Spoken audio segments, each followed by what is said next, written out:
Anthony Robbins disait que la véritable secret de la réussite dans tous les domaines, sans exception, est la modélisation. S'adapter, inspirer, innover. S'adapter, inspirer, innover. Dans cette vidéo, je vais te partager 2 leçons très importantes dans le monde des affaires.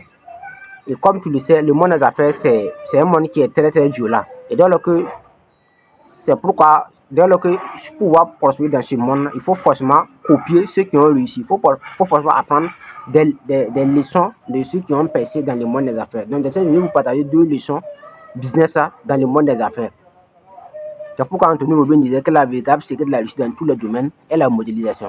Donc, si vous venez de me découvrir, moi, c'est Sawadou Adama. Dans cette chaîne, je parle également du business, je parle également de l'éducation financière et de la technologie. Si cela vous intéresse, n'oubliez pas de vous abonner et mettez vos avis dans les commentaires. Je prends le plaisir de lire ça.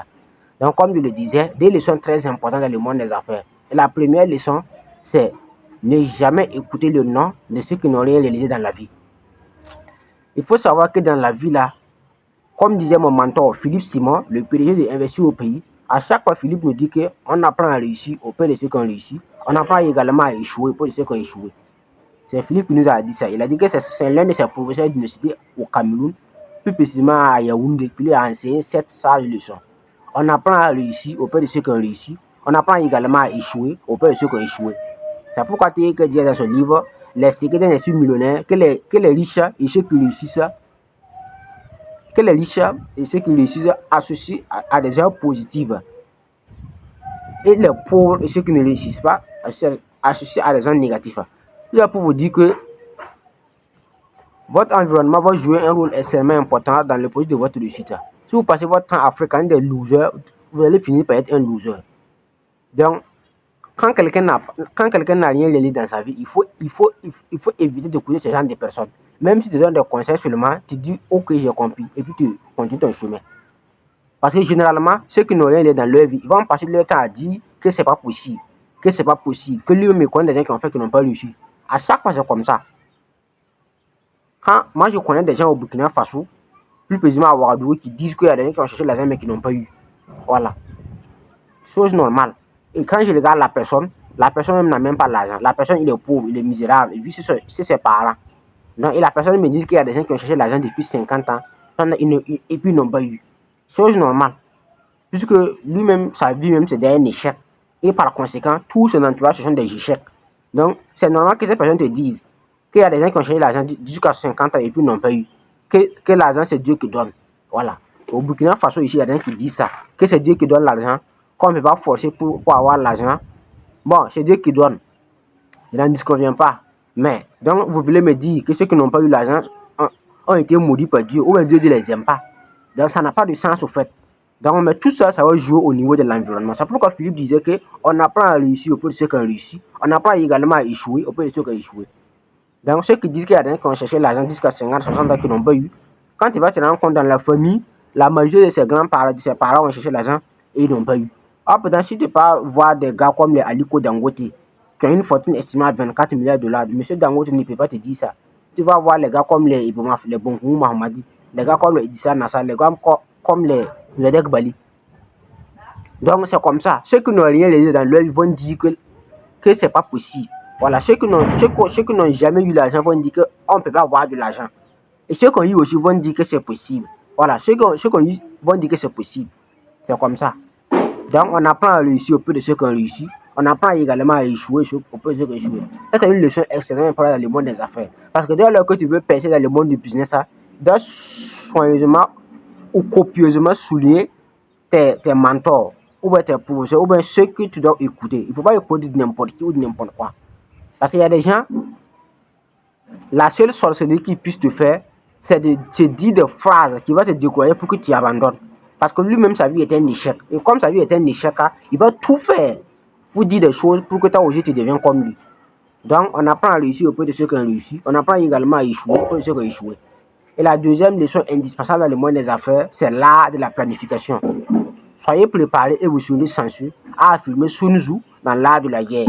C'est pourquoi le docteur Robert Schuller disait dans son livre, devenez la personne que vous voulez d'être. Que la plupart des gens échouent dans la vie, c'est pas parce qu'ils manquent de talent, c'est pas parce qu'ils manquent d'intelligence, c'est pas parce qu'ils manquent d'argent, mais parce qu'ils n'ont jamais planifié leur réussite. Et ils disent, Abraham l'a si bien dit, celui qui ne prépare pas sa réussite a déjà planifié, préparé son échec. Donc, tout ça pour vous montrer que cette loi universelle fonctionne dans le monde des affaires.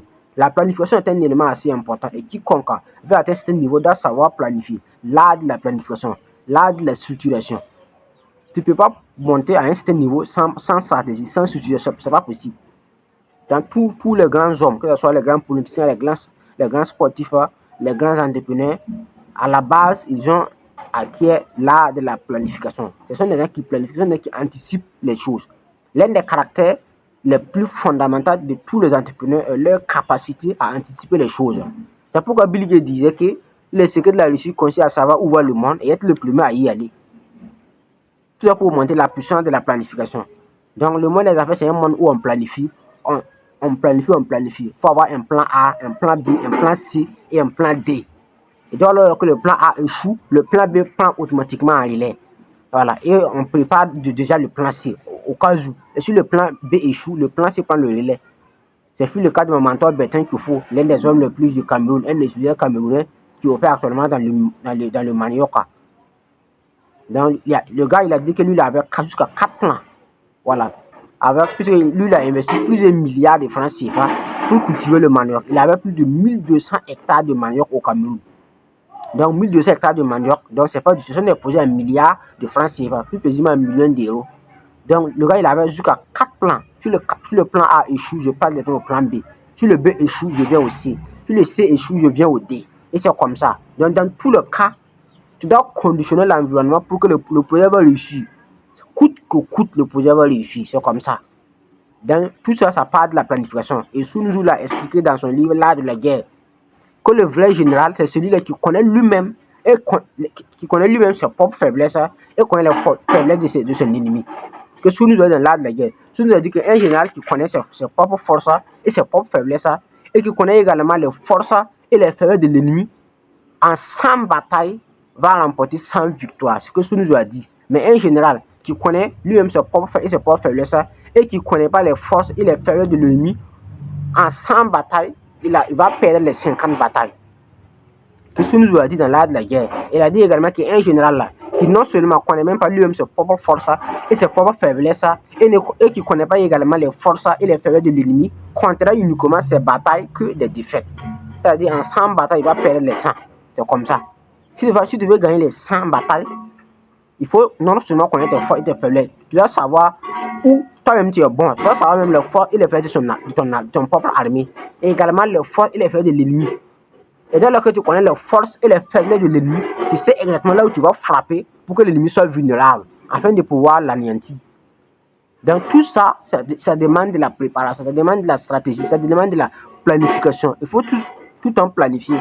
C'est pourquoi il a dit qu'une armée qui n'a pas d'espion est comme un homme qui n'a pas de qui n'a pas de yeux ni des oreilles.